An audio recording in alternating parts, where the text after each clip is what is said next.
Hello అందరికీ baby కార్న్స్తో నేను ఈరోజు ఫ్రైడ్ రైస్ చేయబోతున్నాను. చాలా అంటే చాలా టేస్టీగా ఉంటుంది ఈ రెసిపీ. మీకు ఫుల్ వీడియో కావాలి అంటే నేను వీడియో కింద లింక్ ఇస్తాను, చూసేయండి. ముందుగా నేను కుక్కర్లో వేసి ఒక్క విజిల్ వచ్చేంత వరకు బేబీ కార్న్ని ఉడకపెట్టుకున్నాను. ఉడకబెట్టుకున్న బేబీ కార్న్ని ఇలా మిక్సింగ్ బౌల్లోకి వేసుకొని కాస్తంత మైదా కాస్తంత బియ్యం పిండిని వేసుకొని మంచిగా కలుపుకున్నాను. అందులోకి కారం, ఉప్పు, పసుపు, ధనియా పౌడర్, పెప్పర్ పౌడర్ని వేసి మంచిగా డీప్ ఫ్రై చేసుకొని ఇంకా మనం అన్నంని తాలింపు పెట్టుకొని ఇవి బేబీ కార్న్ వేసేసుకోవడమే.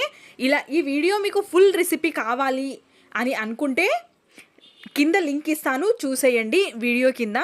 ఇలాగే నేను బేబీ కార్న్తో ఒక్క baby corn packet 30 rupees baby corn packet తీసుకొచ్చి 2 రెసిపీస్ చేశాను.